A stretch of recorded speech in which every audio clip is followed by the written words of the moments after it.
Assalamualaikum warahmatullahi wabarakatuh. Perkenalkan, nama saya Tadina Fadri dengan NIM 0406223035 dari Prodi Ilmu Hadis dan dari Fakultas Suluddin dan Studi Islam. Saya akan memberikan sedikit pemahaman tentang Tibbun Nabawi, yaitu pengobatan ala Rasulullah, yaitu tentang gurah. Sebelum saya memulai dengan praktiknya, saya akan memberikan sedikit penjelasan tentang Tibbun Nabawi dan gurah. Tibbun Nabawi ialah pengobatan ala Rasulullah SAW, dan Tibbun Nabawi juga mencakup segala petunjuk, nasihat, dan praktik Nabi yang berkaitan dengan kesehatan, pencegahan penyakit, dan juga penyembuhan, baik melalui cara spiritual yaitu doa, bekam, gurah, ruqyah, maupun secara fisik yaitu makanan, obat alami, gaya hidup sehat. Contoh-contoh dari Tibbun Nabawi ialah bekam, ruqyah, madu, habatus sauda, dan juga gurah. Tujuan Tibbun Nabawi antara lain untuk menjaga kesehatan tubuh dan jiwa, untuk mencegah dan menyembuhkan penyakit dengan cara yang halal, thayyib, dan diridhai oleh Allah Subhanahu wa taala. Sedangkan gurah sendiri ialah metode pengobatan tradisional yang bertujuan untuk membersihkan saluran pernafasan bagian atas seperti hidung, tenggorokan, dan juga sinus dari lendir ataupun dahak berlebih. Gurah termasuk salah satu terapi alami yang sejalan dengan prinsip Tibbun Nabawi karena bertujuan membersihkan tubuh yaitu tahir dan menjaga kesehatan pernafasan. Metode ini biasanya dipakai di Indonesia, apalagi untuk seorang qari'ah, penyanyi, dan penceramah. Dan gurah juga biasanya menggunakan ramuan herbal alami seperti dari ekstrak akar sigunggung atau Clerodendrum centrum. Cairan gurah ini dimasukkan ke dalam hidung, tenggorokan, ataupun telinga, lalu merangsang keluarnya lendir. Dan gurah ini juga ada beberapa bagian, yaitu ada gurah hidung, ada juga tenggorokan, telinga, herbal minum, dan juga gurah nisfi. Tujuan dan manfaat gurah membersihkan lendir berlebih di hidung dan tenggorokan, melancarkan pernafasan, kemudian menjadi suara lebih jernih seperti penyanyi, penceramah, dan qari'ah, mengurangi gejala pilek, menahun sinusitis ataupun alergi, menjaga kesehatan rongga hidung dan juga tenggorokan. Mungkin kita akan memulai langsung ke bagian praktik. Baik, selanjutnya kita akan mencoba membaringkan pasien. Satu yang harus kita perhatikan, bagian kepala dengan bagian pundak diusahakan itu jangan sejajar karena nanti akan mempengaruhi masuknya cairan ke dalam bagian hidung. Karena kalau misalnya nanti setara, dianya akan turun kembali cairannya. Baik, saya akan mencoba memasukkan cairan dari obat herbal tersebut. Itu kita memasukkannya ke lubang hidung sebelah kanan itu 2 tetes, kemudian lubang hidung sebelah kiri itu 1 tetes.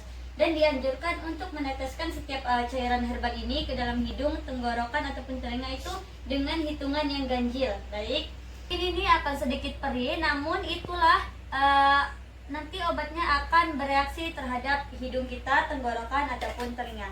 Dan ini kita akan mendiamkannya selama beberapa saat sampai dirasa ini beneran terasa perihnya. Oke. Ini pasien dalam keadaan yang benar-benar rileks. Kemudian selanjutnya kita harus menyiapkan baskom ataupun tempat yang cembung untuk menampung dari cairan tersebut. Baik, kita akan meletakkan baskom tersebut di bawah tempat tidur. Kemudian di pasien kita hadapkan untuk tengkurap, terungkup.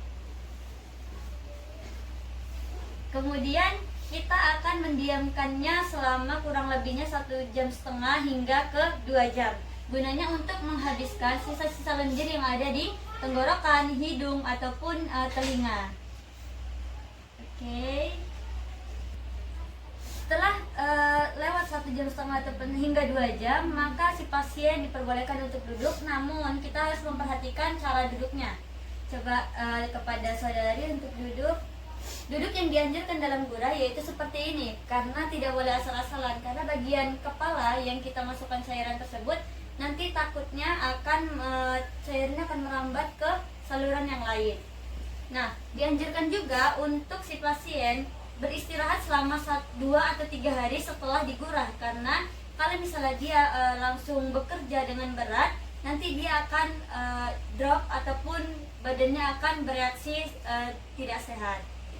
Sekian yang dapat kami sampaikan, kurang lebihnya mohon maaf. Assalamualaikum warahmatullahi wabarakatuh. Assalamualaikum warahmatullahi wabarakatuh. Halo teman-teman semua. Di sini saya yang bernama Nur Tasya Haryani Sitorus dengan NIM 0406223051, jurusan Ilmu Hadis Fakultas Usuluddin dan Studi Islam, Universitas Islam Negeri Sumatera Utara. Di sini saya akan menjelaskan tentang Tibun Nabawi dengan proses pengobatan gurah. Tibun Nabawi ialah pengobatan ala Rasulullah SAW, dan Tibun Nabawi mencakup segala petunjuk, nasihat, dan praktik Nabi Muhammad yang berkaitan dengan kesehatan, pencegahan penyakit, dan penyembuhan, baik melalui cara spiritual atau doa, bekam, gurah, ruqyah, maupun fisik atau makanan, obat alami, gaya hidup sehat. Contoh-contoh Tibun Nabawi ialah bekam, ruqyah, madu, habbatus sauda, dan gurah. Tujuan Tibun Nabawi ini antara lain untuk menjaga keseimbangan tubuh dan jiwa, mencegah dan menyembuhkan penyakit dengan cara yang halal, thayyib, dan diridhai Allah. Sedangkan gurah sendiri ialah metode pengobatan tradisional yang bertujuan untuk membersihkan saluran pernapasan bagian atas seperti hidung, tenggorokan, dan sinus dari lendir atau dahak berlebih. Gurah termasuk salah satu terapi alami yang sejalan dengan prinsip Tibun Nabawi karena bertujuan membersihkan tubuh atau tohir dan menjaga kesehatan pernapasan. Metode ini biasa dipakai di Indonesia apabila untuk seorang qori, penyanyi, dan penceramah. Dan gurah juga biasanya menggunakan ramuan herbal alami seperti ekstrak dari akar serigunggu. Cairan gurah ini dimasukkan ke dalam hidung atau tenggorokan lalu merangsang keluarnya lendir. Dan gurah ini juga ada beberapa bagian, yaitu ada gurah hidung, tenggorokan, telinga, herbal minum, dan gurah misfi. Baik teman-teman, karena tadi sudah selesai dengan penjelasan Tibun Nabawi dan gurah, saatnya kita akan mempraktikkan bagaimana cara gurah dengan yang benar. Jadi pertama-tama kita harus menyiapkan bahan-bahannya terlebih dahulu. Di antaranya adalah kita harus menggunakan masker dan kita harus menggunakan sarung tangan. Dan kita juga memerlukan minyak zaitun untuk merelaksasikan pasien kita nanti. Dan kita juga ada ramuan serigunggu. Ini adalah ramuan yang akan kita gunakan untuk dimasukkan ke dalam hidung pasien kita nanti. Baik, di sini saya sudah memiliki pasien yang bernama Karinur Fajri. Jadi saya akan bukan mengobati, tapi saya akan mempraktekkan bagaimana cara giroh yang benar dan betul kepada pasien. Sebelum kita lanjut ke prakteknya, saya akan bertanya terlebih dahulu kepada pasien. Baik, saudari Tari, apakah saudari memiliki riwayat penyakit seperti asma, penyakit jantung, ataupun memiliki alergi terhadap ramuan-ramuan? Tidak ada. Baik. Jadi saudari bisa melakukan praktek ya.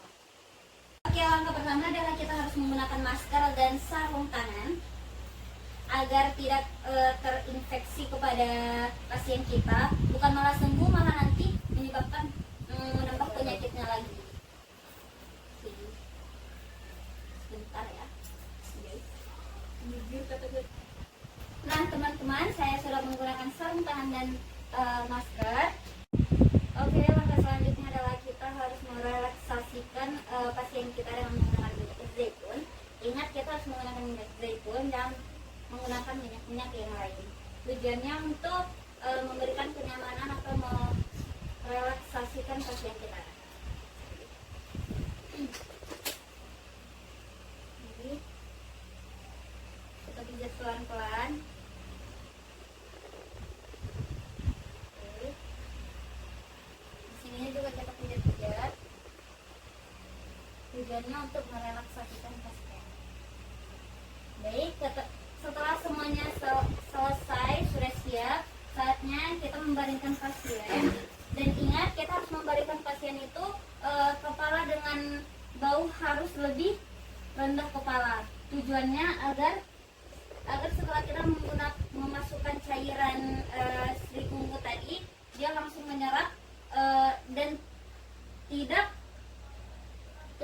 jika dia sejajar dengan kepala. Akan memasukkan cairan steri bumbu dan hitungannya itu adalah selalu ganjil. Di sebelah kanan itu 2 kali dan di sebelah kiri 1 kali. Ini cairannya, lalu kita masukkan sekali, 2 kali, sekali. Dan setelah kita memasukkan cairan steri bumbu tadi, kita harus menunggu beberapa menit, dan setelah itu kita akan membaringkan balik pasien agar bisa mengeluarkan cairan yang telah kita. Dan jangan lupa kita menyiapkan baskom kecil ataupun besar agar bisa tempat dari segala lendir yang akan keluar dari pasien kita. Dan itu bisa berlangsung sampai 2 jam atau 1,5 jam. Dan kita tidak boleh menarik lendir tersebut. Kita harus menunggu sampai benar-benar habis. Dan setelah selesai semuanya, sudah bersih, kita mendudukkan pasien, tapi dengan aturan juga, tidak boleh asal-asal duduk, karena itu bisa berpengaruh terhadap proses gurah kita tadi. Oke, yang benar adalah duduknya seperti ini. Sudah. Setelah semua tadi praktek telah selesai, kita harus mengingatkan kepada pasien bahwasannya setelah melakukan gurah kita tidak boleh bekerja terlalu berat, seperti ke kebun atau ke kantor, mengajar dan segala macam, karena itu bisa berpengaruh terhadap penyembuhan gurah kita tadi. Jadi sebaiknya kita harus istirahat penuh secara 2 hari agar bisa cepat menyembuhkan penyakit kita. Oke, segitu saja praktik dari kami. Apabila ada kesalahan, bolehlah diberikan saran di kolom komentar. Saya pamit undur diri. Wassalamualaikum warahmatullahi wabarakatuh.